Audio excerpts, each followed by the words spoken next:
hati yang teduh. Kami datang kepadamu Tuhan.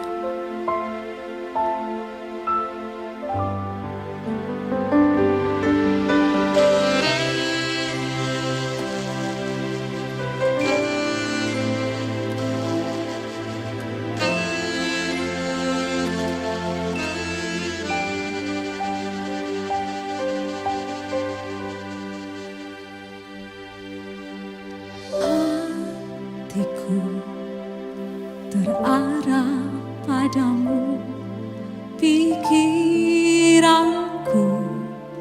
terkunci untukmu, mataku pandang kemuliaan-Mu, menyembah Engkau Bapa. Hatiku terarah padamu, pikiranku terkunci untukmu, mataku pandang kemuliaan-Mu, menyembah Engkau Bapa.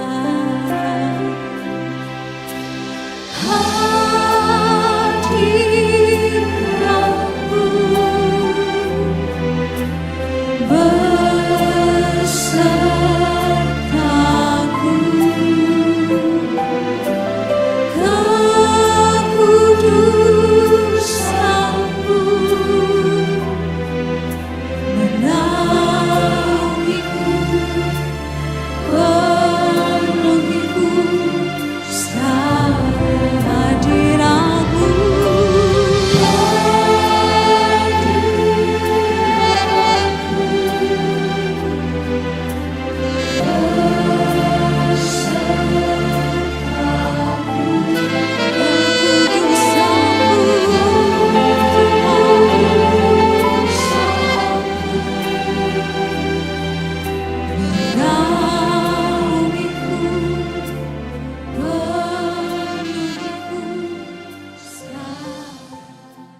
Selamat pagi Bapak Ibu, Shalom. Sekali lagi boleh lambaikan tangannya lebih tinggi lagi, Shalom. Puji nama Tuhan. Bapak Ibu Saudara terkasih, senang kembali kita bertemu di tempat ini, kita bersama-sama memuji, menyembah, menghormati Allah kita yang hidup.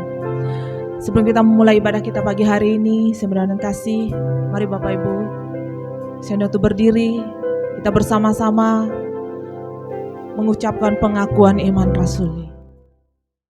Bersama gereja-gereja dari segala abad dan segala tempat, Gereja Suara Kebenaran Injil mengakui pengakuan iman rasuli dan mengajarkannya.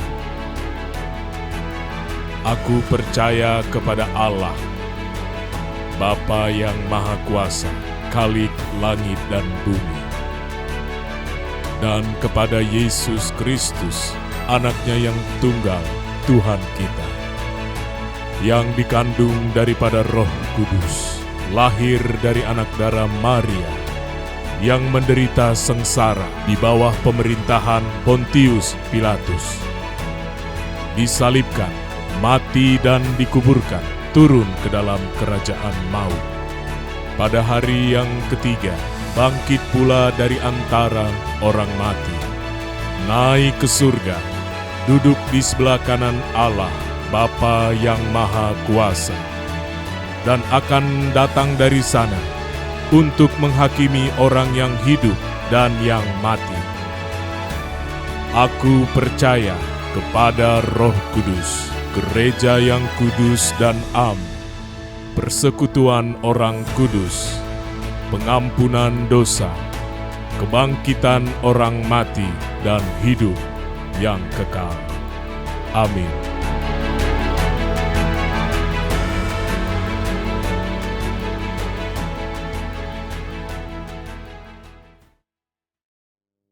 Mari kita bersatu di dalam doa.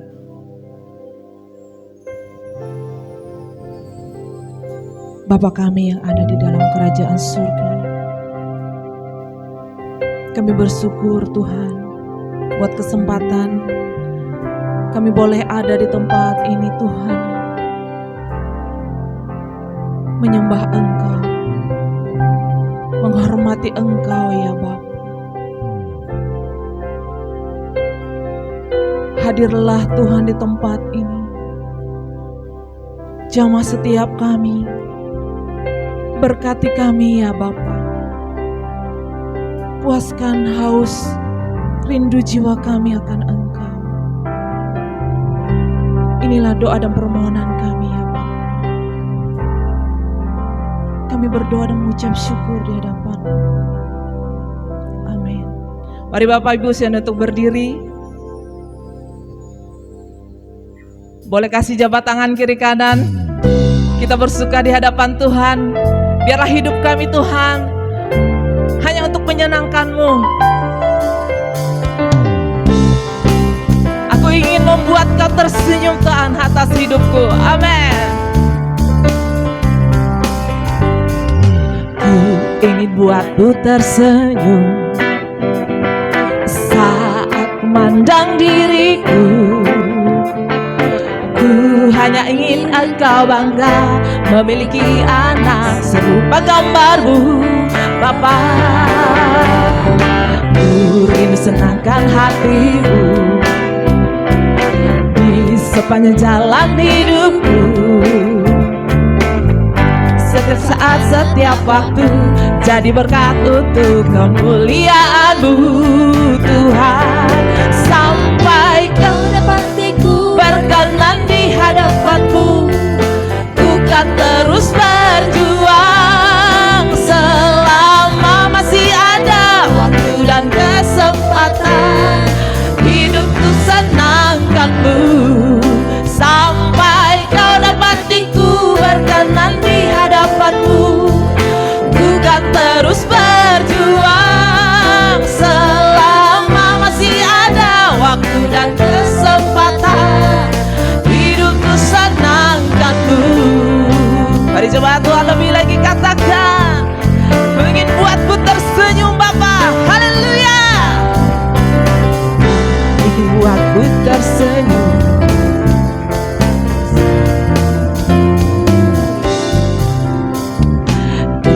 Ingin buat-Mu tersenyum saat memandang diriku. Hanya ingin Engkau bangga memiliki anak serupa gambar-Mu, Bapa. Ku rindu senangkan hati-Mu, amin. Di sepanjang jalan hidupku, setiap saat, setiap waktu jadi berkat untuk kemuliaan-Mu, Tuhan. Sampai Kau dapatiku, amin, di hadapan-Mu, ku kan terus berjuang selama masih ada waktu dan kesempatan. Hidupku senangkan-Mu sampai Kau dapatiku berkenan di hadapan-Mu, ku kan terus berjuang selama masih ada waktu dan kesempatan. Hidupku senangkan-Mu. Haleluya. Mari bertepuk tangan buat Tuhan. Kami bersuka di hadapan-Mu Bapa. Kami ingin Mu tetap setia. Baik Kau dapatiku berkenan di hadapan-Mu, ku kan terus berjuang selama masih ada waktu dan kesempatan. Hidupku senangkan-Mu sampai Kau dapatiku berkenan di hadapan-Mu. Kami mau terus berjuang Tuhan, amin. Selama masih ada waktu dan kesempatan. Hidupku senangkan-Mu. Coba Tuhan katakan, sampai Kau dapatiku berkenan di hadapan-Mu, amin. Ku kan terus berjuang selama masih ada waktu dan kesempatan. Hidupku senangkan-Mu.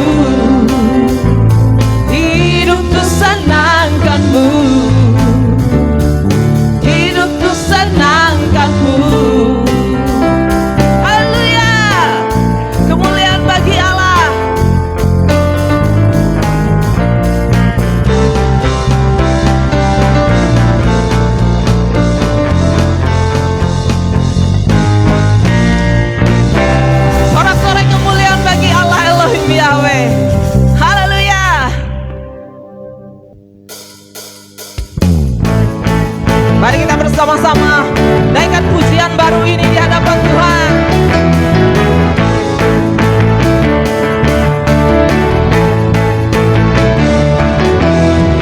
Apa yang kau cari lagi di dalam dunia, yang akhirnya kau tinggalkan untuk selamanya? Akhirnya kau tahu hanya Dia yang kekal selamanya. Apa yang kau cari lagi di dalam dunia, yang akhirnya kau tinggalkan untuk selamanya? Akhirnya kau tahu hanya Dia yang kekal selamanya. Mari bersama katakan, hanya Dia gunung batuku, hanya Dia kota bentengku, hanya Dia tempat perlindunganku, hanya Dia juru selamatku, hanya Dia pengharapanku, hanya Dia, hanya Dia Allah Bapakku.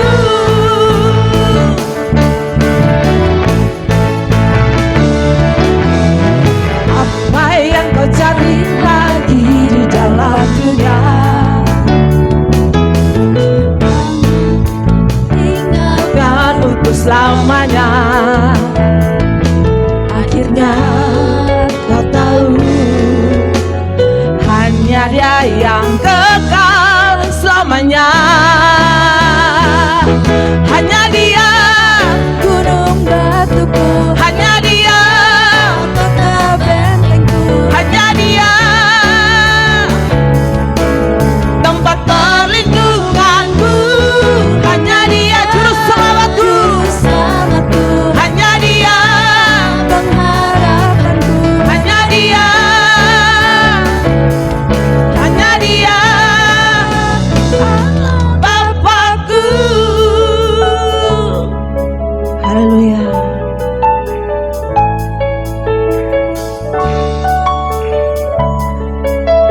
Mari bersama katakan, penasehat ajaib, Allah yang perkasa, Bapa yang kekal, Raja damai.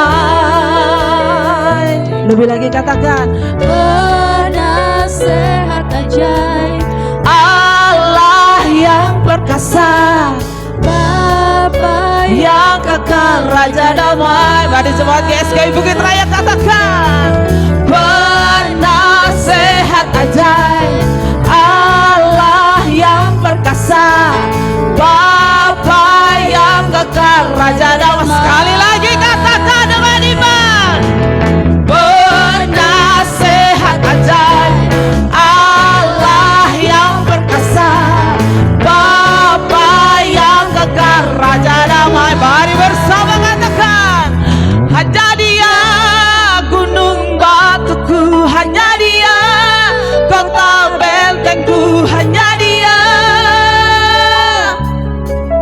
tempat perlindunganku, hanya Dia juru selamatku, juru selamatku, hanya Dia pengharapanku, hanya Dia,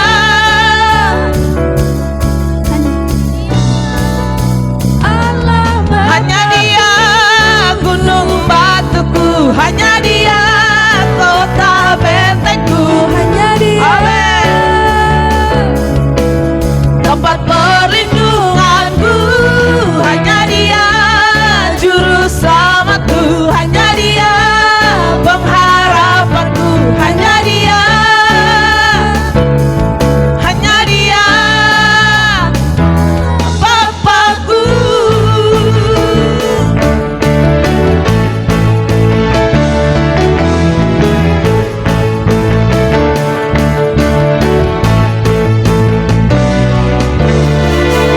Haleluya. Sorak-sorai kemuliaan bagi Allah. Silakan duduk kembali Bapak Ibu.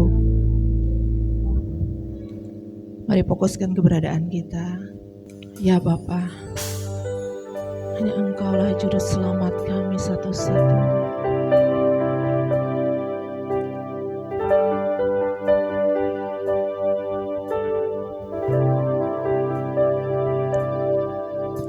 Yesus, Engkau Tuhan dan juru selamatku.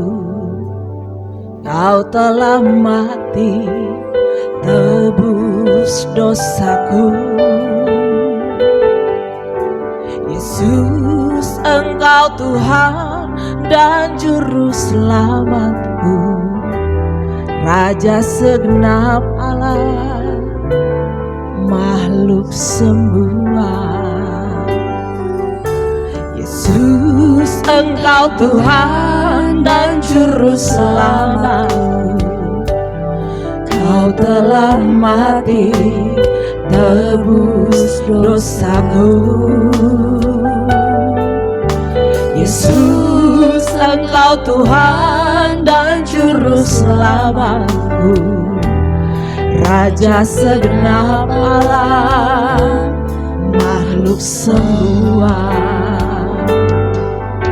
Setiap lutut bertelut, semua lidah mengaku Yesus Tuhan, bagi kemuliaan Bapa. Segala kuasa di surga dan semua yang di bumi diberikan Bapa padaku. Setiap lutut bertalu, semua lidah mengaku Yesus Tuhan, demi kemuliaan Bapa. Segala kuasa di surga dan semua yang di bumi diberikan Bapa padaku.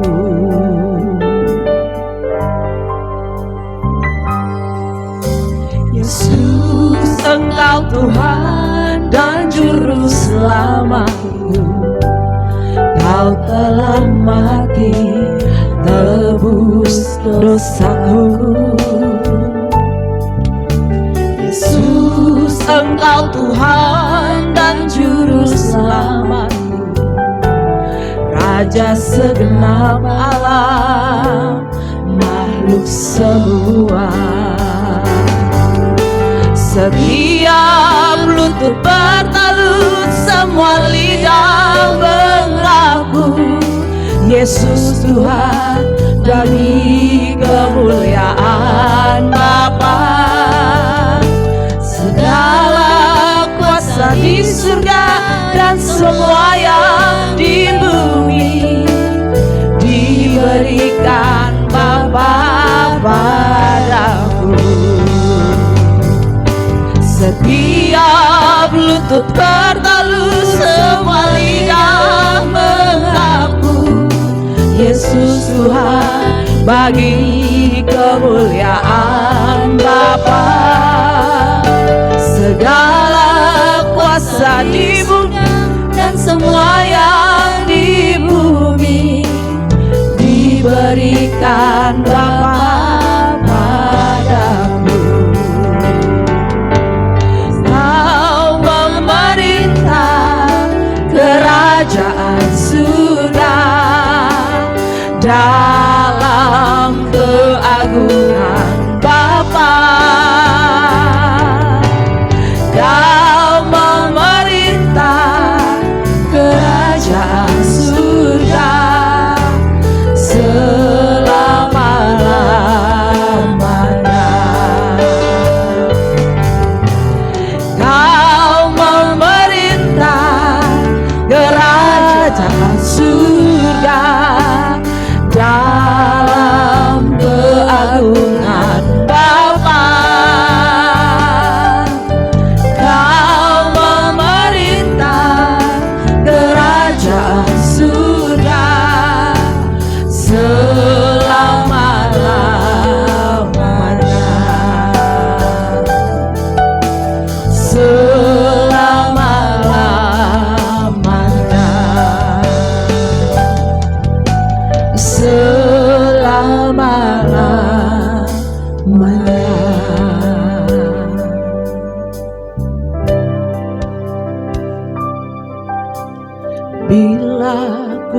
hitung segala berkat-Mu Tuhan, tak terhitung, tak terkira semua yang telah Kau beri. Ku naikkan syukurku, segala hormat dan puji. Ya Allah, Kau Bapakku, pemelihara hidupku.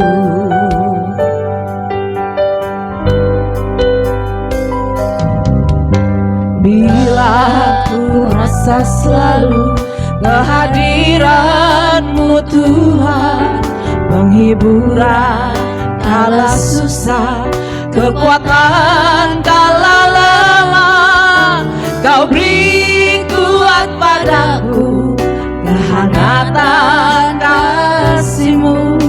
Hanya dapat ku kata terima kasih Bapa-Ku. Dengan apa ku balas kebaikan-Mu Tuhan, serta segala kemurahan-Mu. Kini aku serahkan segenap hidupku, ku mau mengabdi padamu Tuhan. Mari saya jemput Bapak Ibu untuk berdiri. Dengan apa ku balas kebaikan-Mu Tuhan, serta segala kemurahan-Mu. Kini aku serahkan segenap hidupku, ku mau mengabdi padamu Tuhan. Coba saja katakan, dengan apa Tuhan aku balas kebaikan-Mu Tuhan, serta segala kemurahan. Terima kasih ya Bapa. Kini aku serahkan segenap hidupku, mengabdi padamu Tuhan. Sampaikan dengan tulus kepada Bapa. Dengan apa ku balas kebaikan-Mu Tuhan, serta segala kemurahan-Mu. Kini aku serahkan segenap hidupku, ku mau mengabdi padamu Tuhan. Sekali lagi katakan, dengan apa ku balas kebaikan-Mu Tuhan, serta segala kemurahan-Mu.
bersyukur, kami berterima kasih Bapa.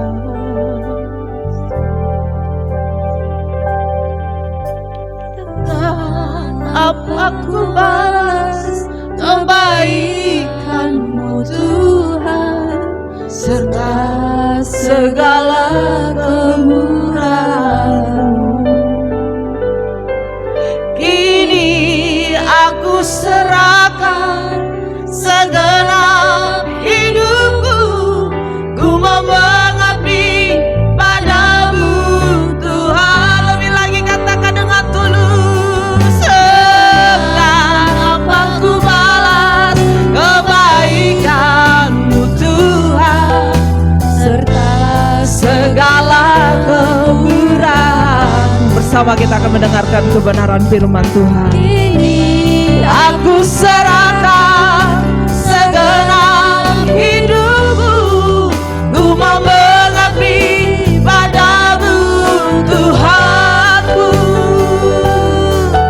ku mau mengabdi padamu Tuhanku, Ku mau mengabdi ku mau mengabdi padamu Tuhanku.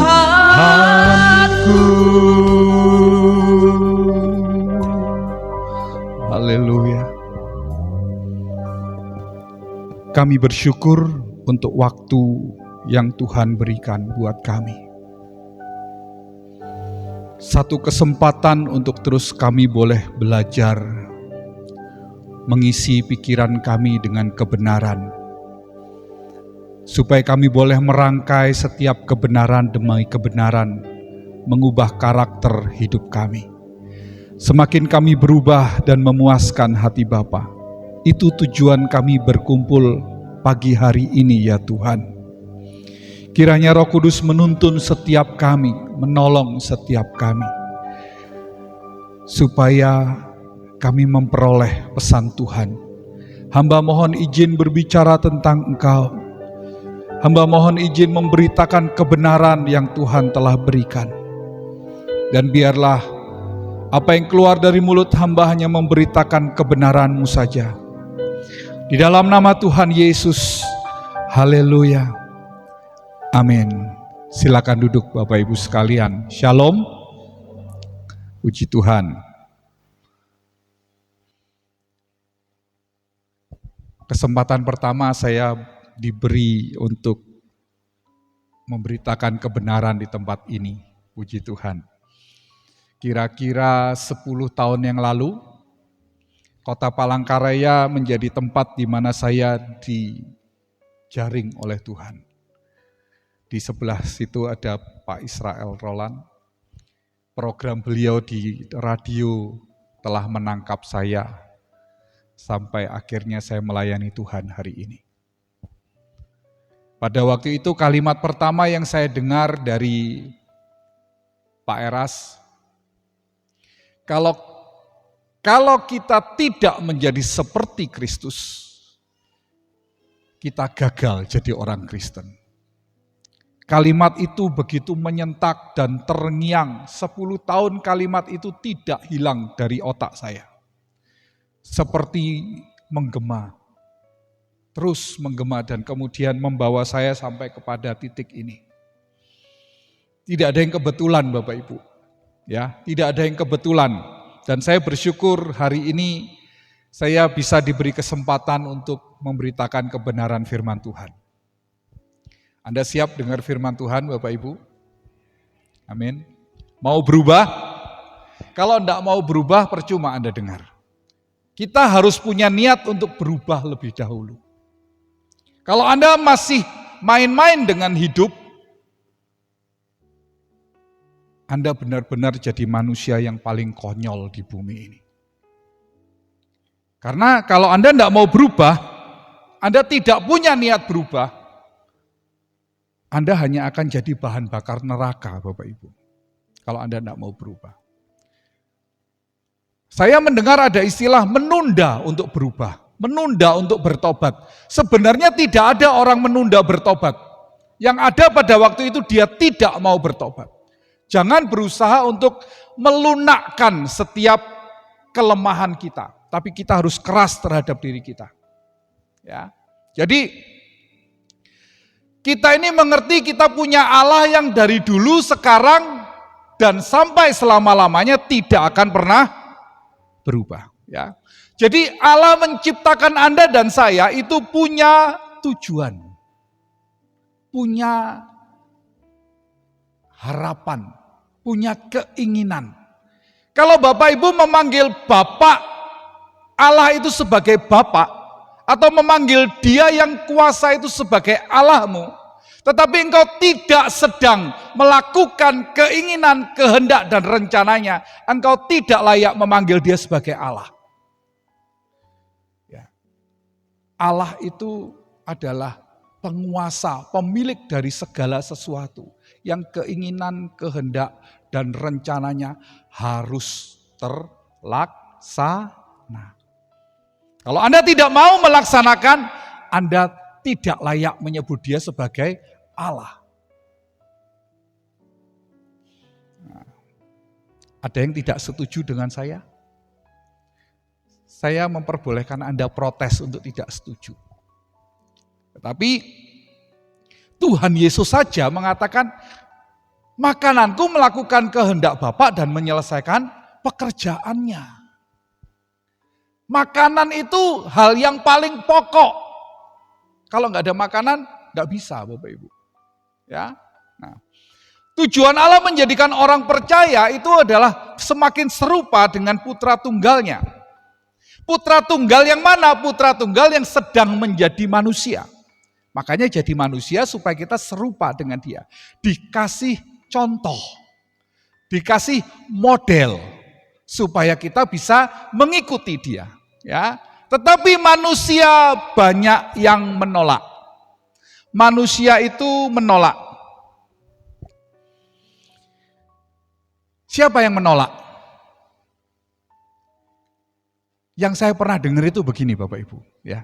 Manusia itu memiliki satu kecenderungan mencari nikmat, menghindari sengsara. Betul? Mencari nikmat, menghindari sengsara. Siapa orang yang mencari sengsara, menghindari nikmat? Loh, Anda disuruh milih makan sayur atau makan sate? Saya yakin kalau di sini di voting lebih banyak makan sate, betul nggak? Loh, amin. Betul kan? Karena apa? Mencari nikmat itu sudah keinginan daging manusia. Apa yang menyenangkan dirinya, dia mencari apa yang memuaskan dirinya. Ya. Nah, orang yang menolak, manusia yang menolak untuk menjadi semakin serupa dengan Kristus adalah orang yang menyukai kenyamanan dan dia tidak menyukai ketidaknyamanan di dalam dirinya. Kalau ada masalah, Tuhan cabut masalahku. Datang ke pendeta, minta didoakan supaya masalahnya selesai. Tidak ada di dunia ini masalah yang kemudian tanpa penyebab, Bapak Ibu. Ya. Sebulan lalu saya ketemu Ibu, sebulan ya Bu, betul ya? Kira-kira, belum sampai ya, ada sebulan ya? Saya ada ketemu Ibu. Lalu waktu itu saya diberi kesempatan untuk bicara di sini, ya. Nah, Bapak Ibu tahu saya punya permasalahan ini dengan berat badan yang naik turun, Bapak Ibu. Saya berjuang untuk, kemarin terakhir saya pulang dari jauh, berat badan saya kaget, lihat timbangan, saya kaget. Timbangan saya 100,4 Bapak Ibu. Kira-kira tepatnya 2 minggu yang lalu itu 100,4. Saya merenung bagaimana caranya. Saya pengen timbangan ini jangan 3 digit. 2 digit saja cukup. Ini 3 digit. Ya. Saya akhirnya memutuskan, membuat satu keputusan. Saya mulai di hari Minggu yang lalu, dan hari ini saya turun 8 kilo, Bapak Ibu. Saya mengatakan ini hanya ingin menyampaikan, puasa itu tidak nyaman. Makanan saya menunya itu telur, Bapak Ibu. Sampai saya lihat telur, rasanya telurnya sudah di sini. Kenapa? karena telur terus tiap hari. Tidak nyaman, tidak enak. Tetapi saya tahu, saya mau sehat. Saya mau benar. Saya bertobat setelah melihat timbangan. Timbangan memberitahukan saya, kamu berdosa. Jadi saya harus bertobat. Ya, nanti kalau mau ngomong soal diet, nanti saya kasih tahu ya, di luar itu Bapak Ibu. Intinya, kalau Anda merasa memiliki sebuah masalah, dan masalah saya tadi adalah berat badan. Jangan minta Tuhan turunkan berat badanku. Makannya terus. Betul? Punya penyakit jantung, kena kolesterol, makannya ngawur terus. Sudah kena gula, makannya ngawur terus. Tapi minta Tuhan menyembuhkan dia. Anda nggak adil. Anda nggak adil. Ya. Tetapi kalau Anda menyadari ada sebuah kesalahan di dalam diri Anda, apa yang harus dilakukan? Bertobat. Dan ternyata orang yang bertobat adalah ketika dia mengerti sebuah kebenaran, dia bisa bertobat. Kebenaran itu seperti lampu Bapak Ibu. Kalau semakin terang lampu itu, kebenaran semakin dalam kita pahami, engkau bisa melihat mana yang kotor. Apa yang kotor di dalam diri kita, semakin kita paham kebenaran, maka kotoran itu akan makin terlihat di dalam diri kita. Sehingga kita, oh ini yang salah. Tinggal masalahnya, engkau mau tetap jadi orang yang berdosa atau engkau mau berubah. Banyak orang punya pengertian di dalam pikirannya, banyak tentang kebenaran firman Tuhan, bahkan seorang teolog pun, ya. Kemarin terakhir saya dengar lagi viral di Jawa Timur, seorang pendeta menghajar istrinya. Ya. Orang punya isi di otaknya, katanya firman Tuhan, tapi hidupnya tidak berubah, omong kosong Bapak Ibu. Ya. 10 tahun ini saya digarap sama Tuhan mati-matian Bapak Ibu. Benar-benar membuat saya mengerti Dia Allah yang nyata di dalam hidup saya. Sampai saya tidak bayangkan kalau saya tidak bertemu dengan Tuhan, apa jadinya saya. Ya, nah. Ketika Tuhan izinkan segala peristiwa hidup di dalam diri kita, di sanalah Allah bekerja di dalam segala sesuatu untuk apa? Mendatangkan kebaikan. Tapi banyak orang pikirannya karena dia ingin menyenangkan dirinya, yang dimaksudkan kebaikan itu yang sakit sembuh, yang punya utang lunas, yang punya masalah beres. Dipikir itu kebaikannya. Ya, jadi Anda salah memahami firman. Kebaikan yang Tuhan maksud itu tidak pernah berbicara tentang jasmanimu. Kebaikan yang Tuhan maksud, yang Allah mau adalah tentang manusia batiniahmu. Manusia rohanimu yang selalu harus meningkat. Jangan selalu dikaitkan dengan hal-hal yang jasmani. Ya. Makanya GSKI ini tidak banyak penganutnya. Kenapa? Kalau di tempat saya kemarin ada Bapak Ibu ya, sekeluarga sudah 3 keluarga, bersaudara semua itu datang. Ditambah 1 keluarga, kakaknya. Ya, saya waduh nanti ini kalau di YouTube bahaya keluar juga. Tapi ada, nggak apa-apa Bapak Ibu. Terus 2 kali hadir, yang pertama hadir sudah loyo. Kedua hadir tambah loyo lagi. Ketiga hilang, muntaber. Tahu muntaber? Mundur tanpa berita. Kenapa? Khotbah kok mati-mati terus. Khotbah itu yang menyenangkan, berkat. Kasih dari Tuhan itu berkat. Khotbah kok mati-mati terus. Itu loh cirinya orang tidak mau bertobat Bapak Ibu. Itu cirinya orang tidak mau berubah. Ya. Allah bekerja dalam segala sesuatu untuk mendatangkan kebaikan. Namun manusia seringkali menolak ya untuk Allah bekerja di dalam dirinya. Tidak mungkin ada yang ngaku, ya Pak saya menolak, nggak mungkin. Ya, kita selalu ingin menunjukkan casing yang baik, betul enggak? Apalagi pendeta. Apalagi pendeta Bapak Ibu. Pendeta itu kalau di depan jemaat selalu ingin menampakkan yang baik. Ya. Ini tapi di sini nggak ada pendeta yang begitu, di sini nggak ada. Kalau ada ya bertobat. Ya. Kalau ada yang bertobat, kita nggak bisa begitu Bapak Ibu. Sampai kapan kita mau pakai topeng? Tuhan melihat hati kita. Tuhan mengerti setiap detik di dalam kehidupan kita. Kok nggak takut ya? Bingung gitu loh. Kalau sampai nggak takut itu bingung. Banyak dari kita itu tidak memiliki keberanian untuk digarap oleh Allah. Terlalu takut kalau kenyamanan hidupnya itu terganggu. Ya. Beberapa waktu yang lalu ada pengurus gereja di tempat saya berkata, Pak, saya dapat kesempatan loh. Naik jabatan. Tapi bayar Pak, sekian. Tahu Bapak Ibu jawaban saya apa? Kalau kamu bayar, mulai minggu depan gak usah ke gereja lagi. Kenapa saya katakan begitu?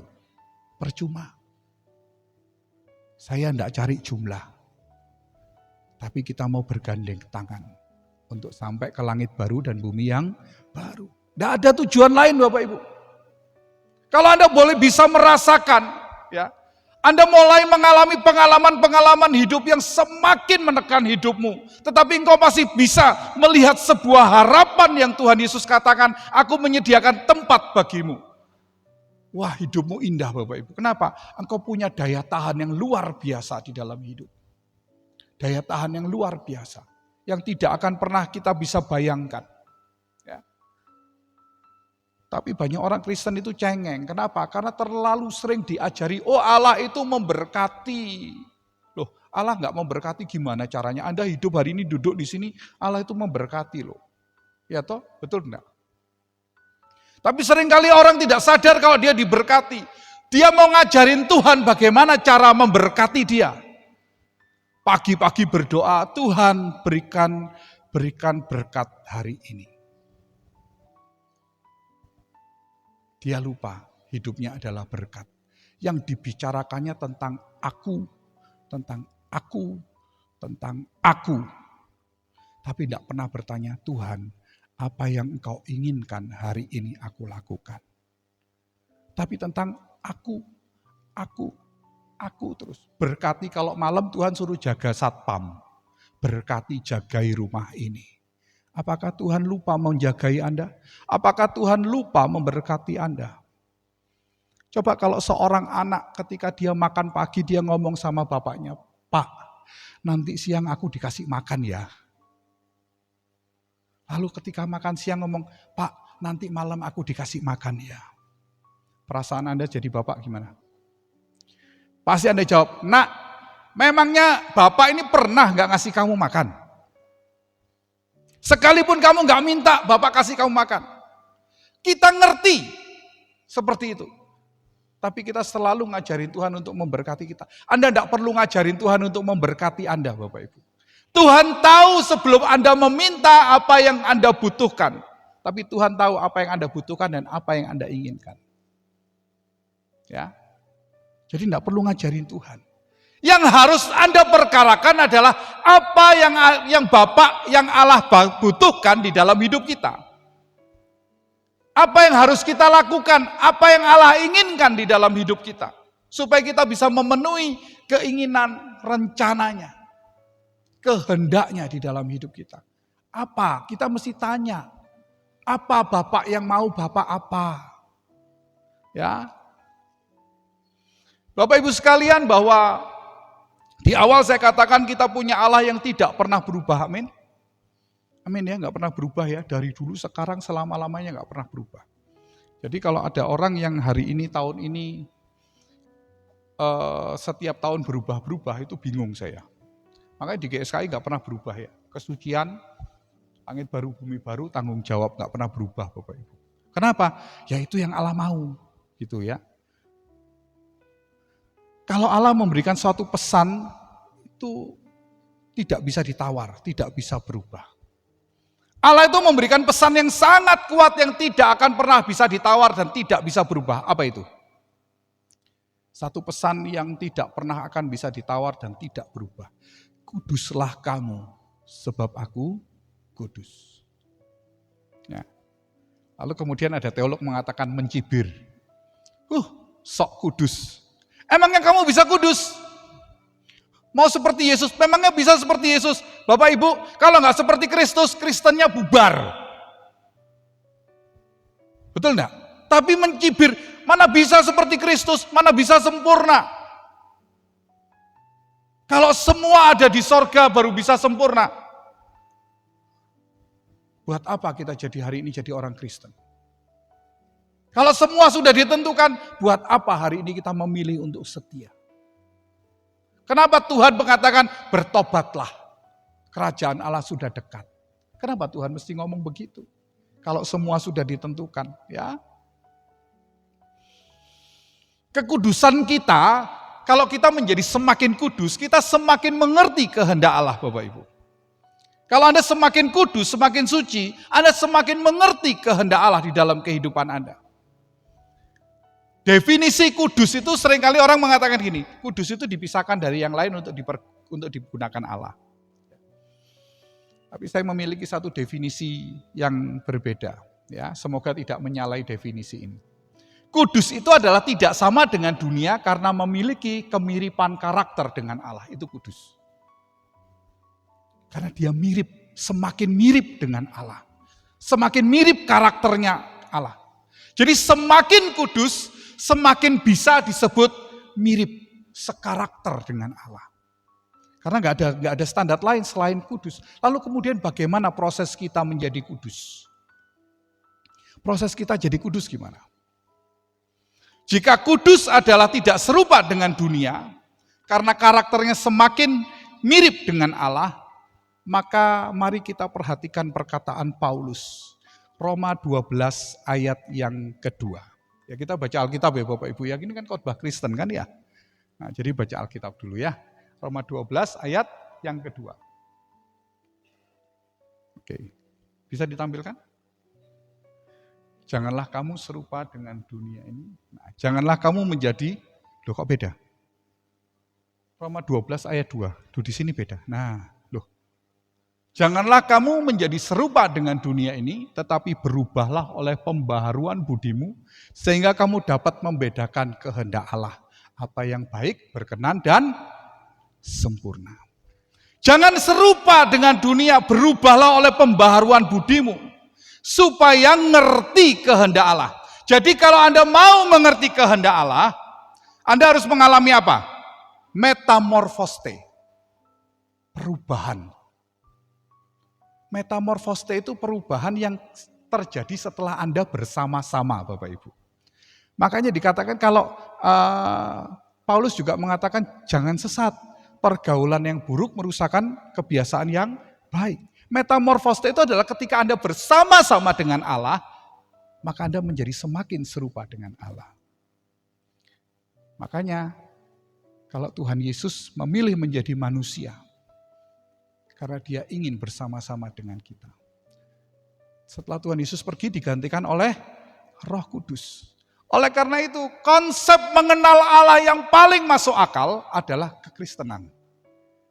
Karena kalau Allah tidak memberi kesempatan kita bersama-sama dengan Dia, tidak akan pernah bisa menjadi mengerti, mengenal, bahkan sekarakter dengan Dia nggak bisa. Ya, kita harus fanatik tentang hal ini. Ya, makanya mati-matian ditolak. Yesus Tuhan, Dia adalah gambar Allah yang tidak kelihatan. Bapaknya di sorga, Tuhan menjadi gambarnya yang bisa kita pahami, kita ngerti, gitu loh. Kemudian setelah itu digantikan oleh Roh Kudus ketika dia naik.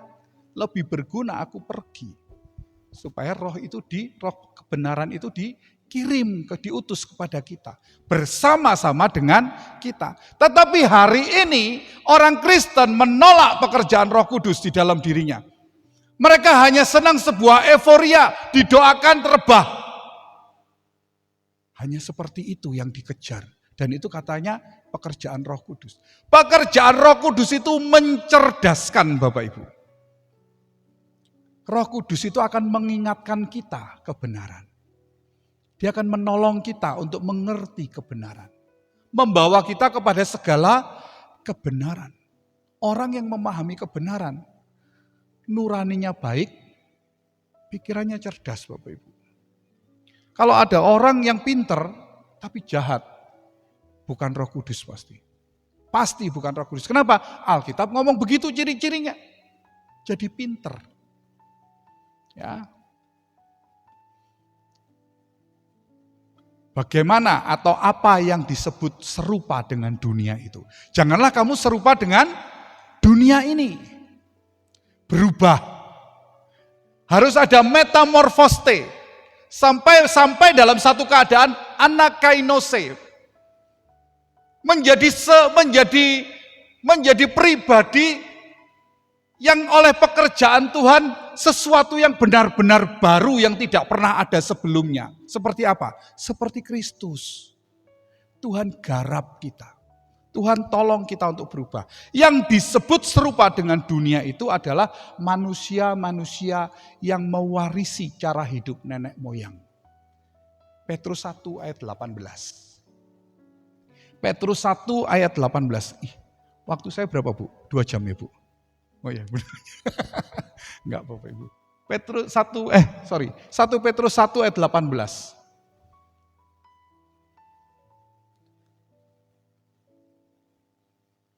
Kebetulan saya enggak catat di sini Bapak Ibu. Oke, sebab kamu tahu bahwa kamu telah ditebus dari cara hidupmu yang sia-sia, yang kamu warisi dari nenek moyangmu, itu bukan dengan barang yang fana, bukan pula dengan perak atau emas. Di ayat selanjutnya dikatakan dengan darah yang mahal. Kamu ditebus dari cara hidupmu yang sia-sia. Yang mana? Yang kamu warisi dari nenek moyang. Patros paradotos. Yang kamu warisi dari nenek moyang. Ya. Kita memerlukan penebusan Tuhan Yesus, karya keselamatan Tuhan Yesus agar apa? Agar sembuh. Ya, supaya sembuh. Karya keselamatan itu bertujuan untuk Anda dan saya itu bukan sekedar dibayar dosanya. Tetapi supaya Anda sembuh dari penyakit rohani. Supaya Anda sembuh dari penyakit rohani. Hari ini banyak orang yang sakit rohani, Bapak Ibu. Saya mau kasih tahu, orang Kristen banyak yang binasa. Makanya di tempat ini diperingatkan. Orang Kristen banyak yang binasa. Kenapa saya berani mengatakan begitu? Tuhan Yesus saja mengatakan jika anak manusia datang kembali, adakah kudapati iman di bumi ini? Kalau Tuhan Yesus datang di sini, adakah kudapati iman di bumi ini? Semoga Tuhan mendapatkan iman itu ngumpul di sini, Bapak Ibu. Amin. Ya, menyedihkan loh, Bapak Ibu kalau membayangkan Tuhan Yesus berkata gitu, jika aku datang kembali, apakah aku mendapatkan iman di bumi ini? Sedih loh Bapak Ibu. Itu sedih banget loh. Itu hancur loh, hati Tuhan Yesus itu hancur ngomong begitu Bapak Ibu. Ya, kita hari ini boleh membaca ayat itu. Tapi apakah kita sadar betapa remuknya hati Tuhan seperti itu? Seolah-olah apa yang dia lakukan itu tidak bisa menyelamatkan semua orang. Kalau dia tidak mendapati iman di bumi ini, berarti sangat sedikit orang yang akan selamat. Makanya Tuhan Yesus ngomong ketika ditanya, kalau begitu siapa yang bisa selamat? Bagi manusia tidak mungkin, bagi Allah mungkin. Kita memerlukan pertolongan Tuhan untuk bisa selamat. Ya, gambaran orang yang sakit rohani itu, Bapak Ibu, itu adalah orang-orang yang tadi dikatakan mewarisi cara hidup nenek moyang. Lalu kemudian cara hidupnya pasti kan seperti nenek moyangnya toh. Siapa? Adam dan Hawa toh? Betul enggak? Adam dan Hawa dengar siapa? Dengar setan. Betul enggak? Adam dan Hawa dengar setan dan itu turun. Makin lama generasinya makin jahat. Ya, satu anak ngumpul dikelilingi dengan 5 orang yang punya kejahatan beda-beda. Lengkaplah kejahatan itu diserap oleh seorang anak. Ya, ada 10 anak yang menyerap masing-masing dari 5 kejahatan, lalu kemudian menurunkan kepada generasi selanjutnya. Makin jahat enggak manusia? Makin jahat Bapak Ibu. Manusia makin jahat ya. Makanya ada gambaran orang yang sakit rohani itu Bapak Ibu. Selain tadi dikatakan yang mewarisi cara hidup nenek moyang. Ya, Yohanes 8 ayat 43 sampai 44. Yohanes 8 ayat 43 sampai 44.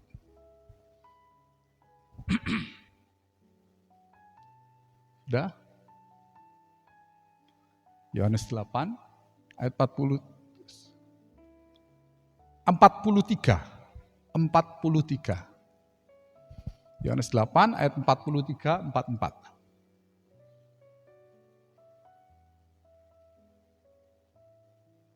Oke. Sabar ya Bapak Ibu ya. Oke. Apakah sebabnya kamu tidak mengerti bahasaku? Sebab kamu tidak dapat menangkap firmanku. Ayat 44. Iblislah yang menjadi bapakmu dan kamu ingin melakukan keinginan-keinginan bapakmu. Iblis yang menjadi bapakmu. Ya. Dikatakan di ayat 43 tadi, balik 43 Mas. Ya. Dikatakan tidak mampu menangkap firmanku. Kenapa kamu tidak mengerti? Karena kamu tidak dapat menangkap firmanku. Anda dengar firman, tapi Anda tidak sanggup menerima. Ya, banyak orang mendengar firman, tapi tidak sanggup menerima. Ya. Seharusnya yang lebih tepat bahwa dia tidak mampu mendengar firman. Tidak memiliki kesanggupan untuk mendengar firman.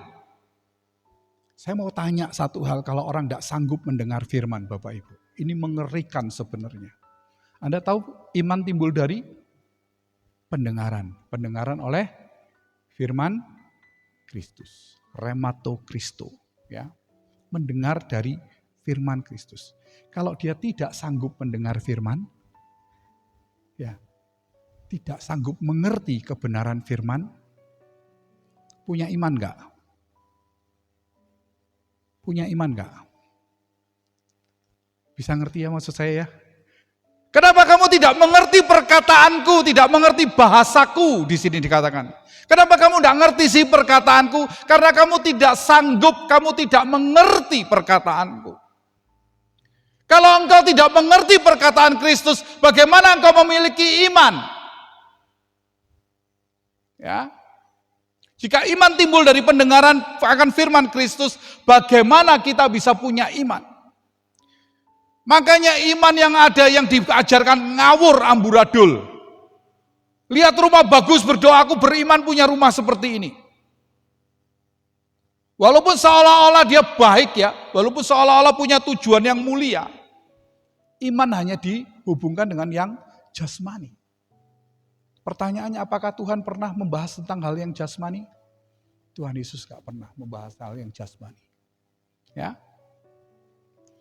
Kemampuan mendengar atau kesanggupan untuk mendengar firman Allah, inilah yang menghasilkan pendengaran terhadap perkataan atau firman Kristus yang kemudian menjadi firman.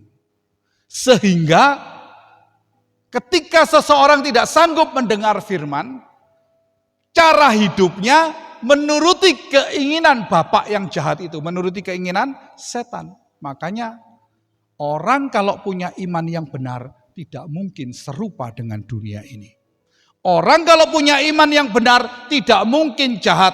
Kalau orang yang punya iman yang benar, orang Kristen yang punya iman yang benar, tidak mungkin dia memiliki banyak keinginan di dalam dirinya. Tidak mungkin Bapak Ibu. Kenapa? Logikanya jelas. Ya.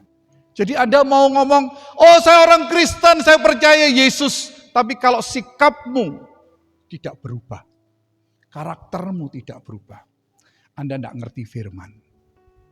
Anda tidak sanggup menangkap firman. Jadi mendengar firman, menangkap firman itu berat. Makanya ketika saya mendengar waktu Pak Eras berkata pertama kali, kalau kita tidak jadi orang, tidak menjadi seperti Kristus, kita gagal jadi orang Kristen. Apa yang saya lakukan waktu itu? Saya matikan radionya. Emangnya gampang jadi seperti Kristus? Benar Bapak Ibu. Waktu itu saya matikan. Waktu saya nyalakan lagi, sudah doa, tutup. Besoknya itu kan waktu itu programnya sore ya Pak Roland ya. Sore, waktu saya pulang kerja di mes, hujan, saya malas turun. Saya nyalakan radionya, nah saya terjebak di situ. Memang benar-benar ya. Saya terjebak di situ. Besoknya curi-curi lagi dengar, mulai 2-3 menit. Besoknya curi-curi lagi. Sampai akhirnya Bos saya berpikir saya punya selingkuhan di Palangkaraya. Kenapa? Selama ini manajernya tidak ada yang pernah mau datang ke Palangkaraya. 3 bulan sekali itu sudah untung banget.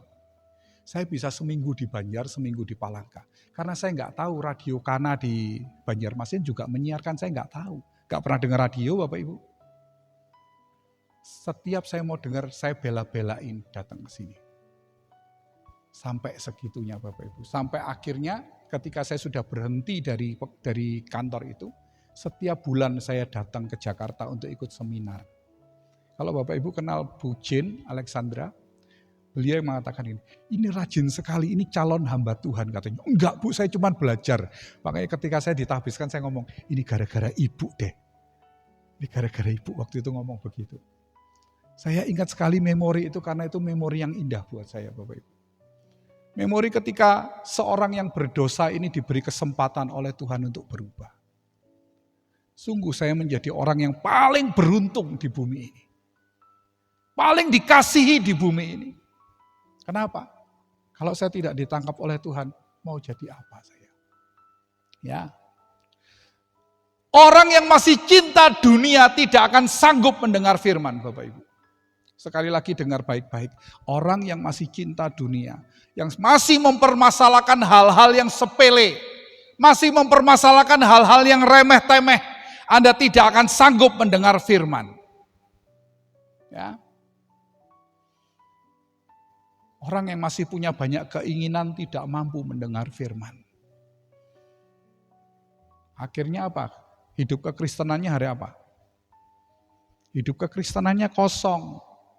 Sekalipun mulutnya itu kalau berdoa berbahasa roh dia lancar, paling kencang Bapak Ibu. Tapi kosong, kenapa? Punya banyak keinginan, enggak ngerti firman kok. Punya iman dari mana? Punya iman dari mana? Saya sedang tidak menjelekkan orang yang berbahasa roh, tapi banyak yang palsu juga soalnya. Ya, kalau orang sudah mengasihi Tuhan Bapak Ibu, hatinya naik, itu akan keluar Bapak Ibu. Berbahasa roh itu akan keluar. Tapi ada orang berbahasa roh untuk menutupi bahwa dirinya sebenarnya tidak sanggup meninggalkan dunia ini. Supaya kelihatan rohani, casing. Ya, casing. Ke gereja seperti ke toko kosmetik. Supaya bisa poles wajah, jadi topeng. Bapak Ibu. Maaf ya Bapak Ibu ya, kalau bahasa saya mungkin yang saya pakai adalah bahasa yang supaya Anda ngerti gitu loh. Saya tidak suka pakai bahasa yang muter-muter, yang diperhalus, saya tidak suka. Anda bertobat dan tidak bertobat, Anda pilihan, titik. Anda bertobat, mau bertobat dan tidak bertobat, itu komitmen. Anda komitmen dulu bertobat, Tuhan menolong. Anda tidak mau bertobat, Tuhan bisa apa? Jangan dipikir nanti Tuhan akan paksa Anda untuk bertobat. Ya. Saya mau tegaskan bahwa Anda harus mampu mendengar firman. Anda harus memiliki hidup yang suci, mengasihi Tuhan tanpa batas, sehingga Anda tidak lagi mencintai dunia ini. Saya mengatakan begini juga sambil mengkoreksi diri. Apakah ada yang masih mengganjal saya untuk memahami firman? Kita terus mengkoreksi diri kita Bapak Ibu.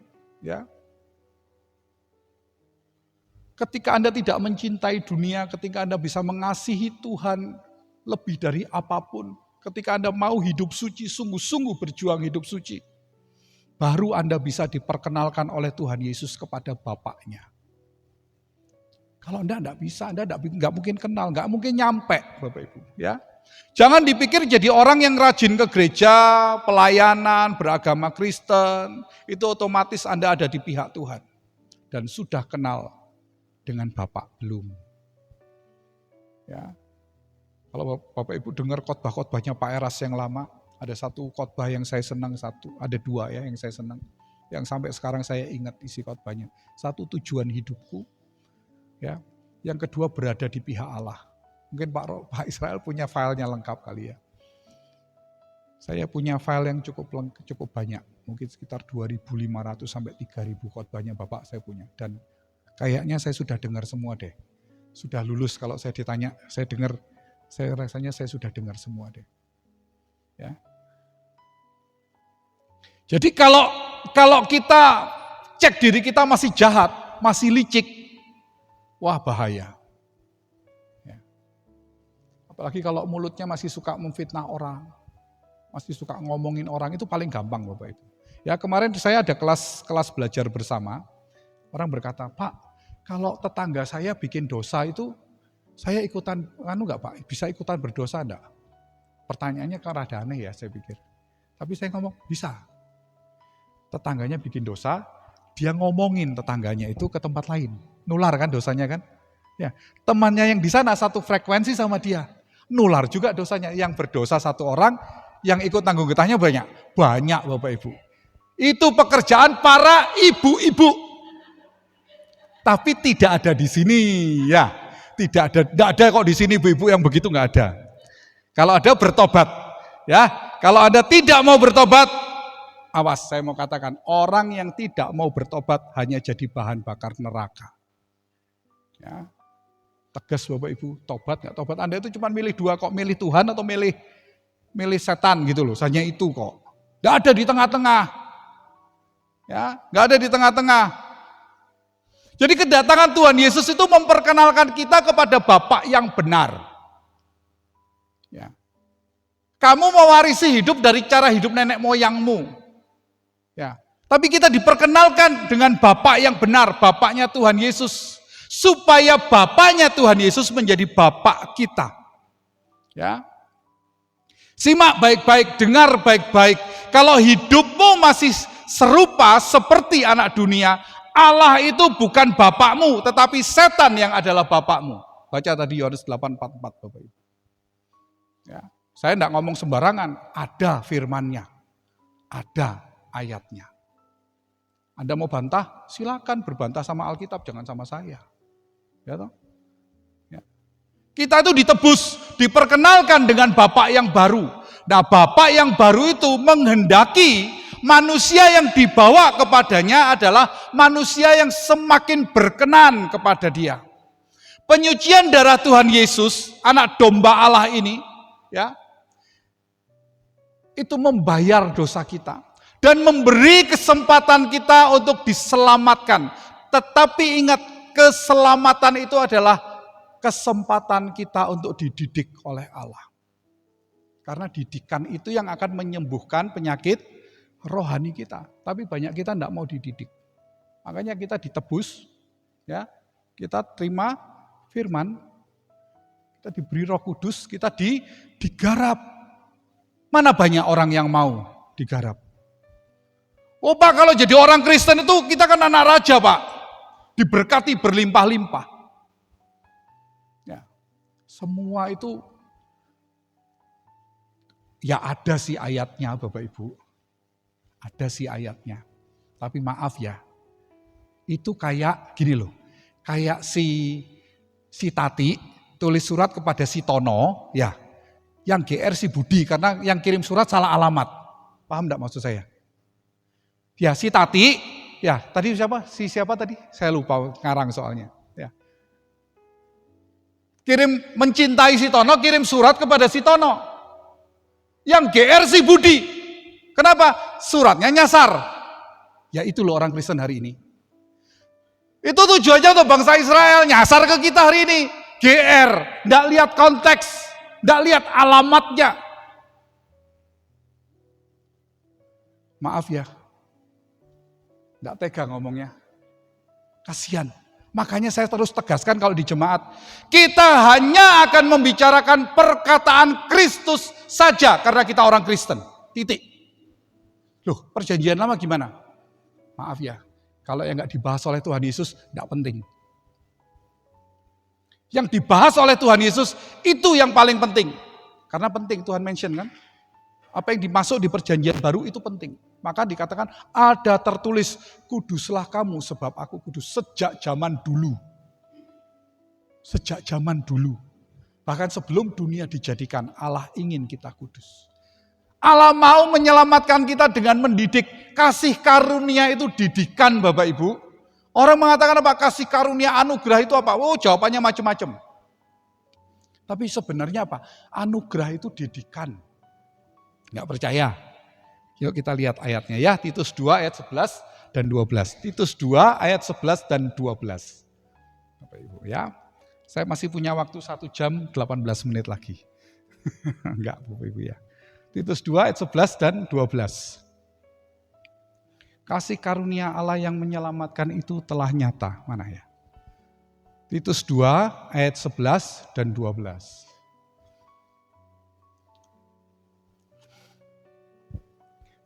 Loh, Titus ya,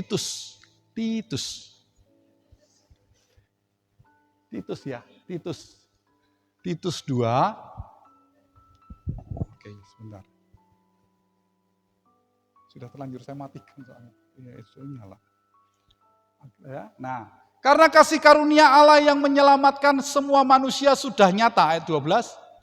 Ia mendidik kita supaya kita meninggalkan kefasikan dan keinginan-keinginan duniawi, dan supaya kita hidup bijaksana, adil, dan beribadah di dalam dunia sekarang ini. Kasih karunia Allah itu didikan, kesempatan kita untuk dididik. Jadi kalau Anda tidak mau dididik, Anda tidak mau dididik, Anda sedang menyia-nyiakan kasih karunia. Jangan dipikir kasih karunia langsung plung kita dicemplungin ke sorga. Tidak ada ceritanya begitu Bapak Ibu. Ya. Yang paling gampang kalau kita bisa paham apa? Adam dan Hawa itu melanggar diusir toh, tidak taat diusir toh, betul enggak? Gitu ya ceritanya ya, betul ya, Alkitab kita sama ya. Adam dan Hawa tidak taat diusir. Lalu Anda hari ini tidak taat, enggak diusir gitu. Adam langsung begini, protes saya Tuhan. Dulu saya diusir kok dia enggak diusir. Paham enggak maksud saya? Kematian Tuhan Yesus di atas kayu salib memberikan Anda kesempatan untuk supaya Allah melihat Anda kembali. Dan jangan lakukan apa yang telah dilakukan oleh Adam. Anda tidak boleh sama dengan Adam yang pertama, tapi harus sama dengan Adam yang terakhir. Itu keselamatan. Makanya dikatakan, untuk itulah engkau dipanggil. Karena dia telah menderita bagimu. Dan dia meninggalkan teladan bagimu supaya kamu mengikuti jejaknya. Kok masih bebal yang diajarkan yang berbeda dari itu? Bingung saya kadang-kadang, gemes. Tapi kita tidak bisa menyuarakan lebih luas lagi. Emangnya kamu siapa, yang mau dengar kamu siapa? Kalah suara dengan yang terkenal-terkenal itu. Makanya sebenarnya yang ada, ayo kita bergandeng tangan, kita sampai ke langit baru, bumi baru. Terutama yang sudah senior-senior. Ya. Yang sudah usia-usia indah. Di Banjarmasin, Bapak Ibu, di Banjarmasin ya. Di Banjarmasin loh ya. Nanti jangan tersinggung sama saya. Di Banjarmasin saya ngomong, kebetulan di tempat kita ada yang 76, ada yang 72, 73 itu banyak, ada beberapa. Terus saya katakan begini. Jangan engkau menjadi tua yang semakin ngeselin. Jangan menjadi orang tua yang tidak lagi mau mendengar nasihat. Selagi kita masih bisa mendengar nasihat, biasakan mendengar nasihat sejak kita masih bisa menyadari itu. Supaya kita terbiasa dinasehati. Tapi kalau orang menjadi tua menang sendiri, yang lain sudah dianggap gak ada, itu orang tua yang ngeselin, saya kasih tahu begitu. Saya lihat wajahnya. Kemudian minggu depan saya cek lagi, masih hadir. Selamat saya Bapak Ibu. Masih hadir ternyata. Karena apa? Mau mendengar nasihat. Loh serius, orang makin tua makin susah dikasih tahu loh Bapak Ibu. Di sana maksudnya. Di sini gak ada. Ya, di sana. Dikasih apa dikit marah, gak cocok sedikit marah, begini marah. Dikasih tahu gak bisa, merasa diri paling benar. Pokoknya harus nurut sama dia yang paling benar. Jujur, yang muda-muda, kalau ketemu orang tua gitu ngeselin gak? Ayo jujur. Jujur, keselin kan? Ngeselin banget. Makanya saya kasih tahu, ketika kita menjadi semakin tua, membiasakan diri mendengar nasihat, punya hati yang lemah lembut untuk berubah, Anda jadi orang tua yang menjadi panutan. menjadi orang tua yang menjadi teladan bagi banyak orang. Ya, jangan sebaliknya Bapak Ibu. Saya masih muda tapi saya ngomong begitu, ya enggak apa-apa. Saya berdiri di mimbar, saya berhak berbicara atas nama Tuhan. Kenapa? Karena orang tua harus dipersiapkan. Hidup kita 70-80 tahun kalau kita kuat.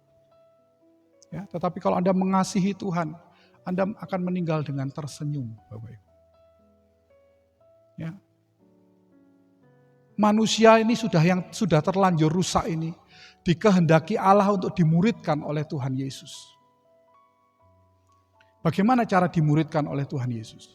Harus melepaskan diri dari segala milik. Ya, Lukas 14 ayat 33, jika kita tidak melepaskan diri dari segala milik, kita tidak dapat jadi murid. Sayangnya tidak banyak orang yang lolos di tahap ini, tidak rela. Ya. Sama seperti Bapak siapa tadi, anaknya masuk di perguruan tinggi negeri. Ya, masuk di perguruan tinggi negeri, ada persyaratan loh, harus memenuhi persyaratan. Anda mau jadi murid Tuhan?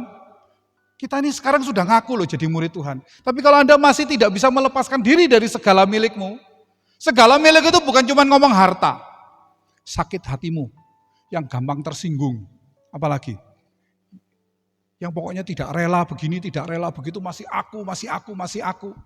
Itu engkau nggak lolos jadi murid Tuhan. Harus melepaskan diri, ya. Tidak banyak orang bisa lolos di tahap ini. Ya, taunya pokoknya jadi Kristen nyaman aja gitu ya. Jadi yang kedua itu adalah tetap tinggal di dalam firman. Kalau kita yang pertama melepaskan diri dari segala milik. Ya. Jika engkau tinggal di dalam, jika engkau tetap di dalam firman-Ku, engkau benar-benar adalah murid-Ku. Dan kamu akan mengetahui kebenaran dan kebenaran itu akan memerdekakan kamu. Ya. Orang itu dimerdekakan dari firman. Yohanes 8 ayat 31 sampai 32 berkata begitu Bapak Ibu. Ya. Orang yang akan dimerdekakan adalah orang yang tetap di dalam firman. Kalau kita mengerti di dalam pemakaian bahasanya Yohanes ya, itu adalah orang yang terus-menerus ada di dalam firman, yang tidak pernah keluar dari kehidupan yang sesuai dengan firman Bapak Ibu. Ya. Dimerdekakan dari apa? Dari cara hidupnya yang lama, yang dia warisi dari nenek moyang. Dimerdekakan dari cara hidupnya yang menuruti keinginan bapaknya yang lama. Dimerdekakan dari itu. Ya. Firman kebenaran itulah yang mengubah cara berpikir sampai akhirnya mengubah keinginan kita. Ketika cara berpikir kita berubah, perasaan kita jadi berubah. Ya. Cara berpikir berubah, perasaan berubah. Orang yang berpendidikan, semakin berpendidikan, perasaannya dia juga berubah. Pikiran dan perasaan jadi apa? Pikiran, perasaan jadi kehendak, betul? Kehendak jadi perbuatan. Perbuatan jadi kebiasaan. Kebiasaan jadi karakter. Semua dimulai dari perubahan cara berpikir. Kalau Anda tidak mau berubah cara berpikirnya, Anda masih tetap menghidupi cara hidup yang lama. Bahaya, ya. Jangan serupa dengan dunia ini. Berubahlah oleh pembaharuan budi. Diubah sampai menjadi seperti Kristus, menjadi manusia baru, menjadi man of God. Tapi seringkali hari ini diajarkan ketika orang baru menerima Yesus sebagai Tuhan dan Juru Selamat dengan perkataannya, memberikan diri dibaptis, disalamin, selamat, sudah lahir baru. Belum Bapak Ibu. Lahir baru itu benar-benar menjadi manusia yang baru. Yang mengalami perubahan karena cara berpikirnya yang diubah. Makanya dikatakan metanoia, berubah. Dari sana ngadepnya ke sana Bapak Ibu. Betul enggak? Dari cara hidup yang lama menjadi cara hidup yang baru. Bukan begini, dari cara hidup yang lama muternya begini Bapak Ibu. Balik lagi. Tapi manusia itu begitu, selama kita belum menutup mata, waspada terus, awasilah dirimu. Setiap waktu di dalam diri kita diawasi diri kita. Bahaya Bapak Ibu, ya. Terutama laki-laki. Saya katakan terutama laki-laki. Laki-laki itu kans untuk dia jatuh itu lebih besar. Yang perempuan juga banyak, ya, tapi laki-laki biasanya karena sungkan sama bos, ya, sungkan sama atasan, ayo ke sana gitu, yuk ke sini gitu. Anda harus berani tolak, Bapak Ibu. Anda harus berani tolak. Loh, saya mengatakan Anda harus berani tolak, saya sudah praktek. Serius Bapak Ibu, boleh ya saya cerita sedikit ya. Saya sudah praktek. Ketika saya sudah mulai mengerti kebenaran ini Bapak Ibu ya, saya sudah mulai lagi serius dengar khotbah terus. Pokoknya di mobil itu dengar khotbah itu 3-5 khotbah setiap hari. Terus saya dengar.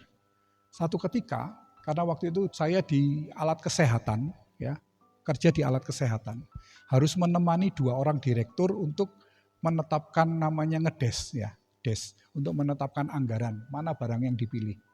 Kita mengawal sampai di Pontianak. Supaya dipilih barang kita kan gitu loh. Namanya saya kerja ikut orang kan begitu. Nah, saya sama anak buah saya 1, lalu kemudian karena kita cuma satu mobil ini oleh 2 orang direktur rumah sakit ini dibelokkan ke tempat hiburan. Bapak Ibu. Dibelokkan ke tempat hiburan. Anda tahu kalau tempat hiburan seperti apa? Ya. Mulai ditawarkan beberapa perempuan yang masuk. Saya mengatakan, Pak, aku pulang ya. Wah, aku mau tahu Hendri ini jangan cuma sok alim. Mau tahu kuat apa enggak, dia ngomong gitu. Oh, sorry Pak, saya normal. Kalau saya dalam keadaan begini, saya bisa enggak kuat, saya ngomong gitu. Saya normal, gitu loh. Tetap suruh duduk. Sampai akhirnya Tuhan memberi hikmat sama saya ngomong begini. Pak, saya ini mau bertobat. Saya ini mau berubah.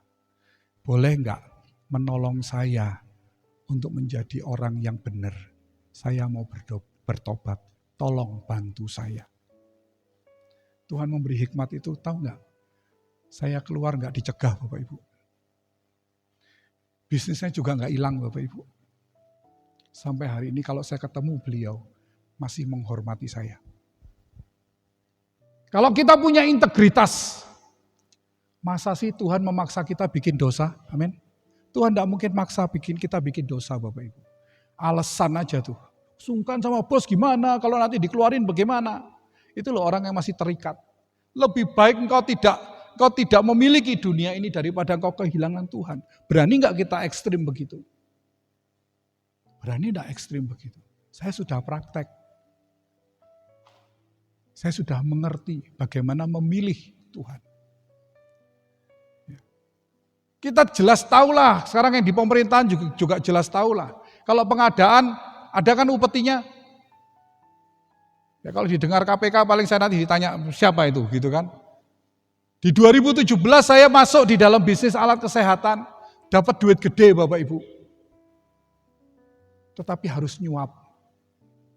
Saya baru ngerti, oh ternyata begini ya dunianya ya. Saya telepon bos saya, Bapak aja ya yang ngasih ya, saya enggak. Setelah selesai saya terima komisi Bapak Ibu, saya meninggalkan pekerjaan yang enak bener duitnya. Loh enak, gimana gak enak? 3-4 bulan kerjanya hidupnya bisa buat hidup 4 tahun gimana? Gimana gak enak? Harus memilih untuk ditinggalkan. Kenapa? Tuhan gak suka. Meskipun sistem negara ini sudah bobrok, apakah kita ikut bobrok? Kita pilih, mau pilih Tuhan atau enggak? Harus ekstrim kalau mau pilih Tuhan. Ya, saya diselamatkan karena saya bisa ekstrim, saya memilih ekstrim. Apakah hari ini enggak ada godaan? Banyak Bapak Ibu. Banyak. Ya, banyak godaan. Hidup kita enggak mungkin lepas dari godaan. Iblis itu sedang cari partner. Ya, iblis sedang cari partner. Sekali lagi keselamatan itu berbicara tentang didikan Allah. Didikan sambil praktek kehidupan. Ada sekolah kehidupan. Tetapi banyak orang yang tidak bersedia dididik oleh Allah. Ya. Berikan hidupmu untuk dididik oleh Tuhan. Sekalipun itu pahit. Sekalipun itu sakit. Saya mengerti. Dan saya merasakan bagaimana damai sejahtera itu. Sekalipun kita kehilangan sesuatu yang menurut pandangan manusia itu besar sekali. Ya, tetapi Tuhan tetap menjaga damai sejahtera kita. Belajarlah untuk mampu mendengar firman, sanggup mendengar firman. Jangan membebani dirimu dengan banyak beban, supaya engkau bisa sanggup mendengar firman. Ya. Satu hal yang saya ingin sebagai penutup, ingat Allah tidak pernah berubah. Dia berkata, kuduslah kamu sebab aku kudus. Amin. Tuhan memberkati. Mari kita berdoa Bapak Ibu. Terima kasih Tuhan. Terima kasih Tuhan. Kami bersyukur. Kami sungguh bersyukur kalau kami boleh memilih Engkau di dalam hidup kami. Ajar kami untuk kami keras terhadap diri kami, sehingga kami mampu untuk menaklukkan dunia ini. Engkau Allah yang memampukan kami, yang menolong kami. Engkau melihat setiap anak-anak-Mu yang hari ini mendengar kebenaran firman ini, supaya kami boleh berubah, supaya kami boleh terus berubah, sampai memuaskan hati Bapa. Ajar kami memilih Engkau, ajar kami berada di pihak-Mu Tuhan, memiliki satu-satunya tujuan hidup di dalam hidup kami, menjadi serupa dengan Kristus dan bertemu dengan Tuhan kami, kekasih hati kami di langit baru dan bumi yang baru. Kami menyerahkan hidup kami selanjutnya di dalam tangan Tuhan, supaya selepas kami pulang dari tempat ini, kami mau terus belajar menjadi anak-anak kesukaan Bapa, yang kami berani untuk memilih Engkau dan meninggalkan dunia ini. Terima kasih Tuhan, di dalam nama Tuhan Yesus kami berdoa. Amin.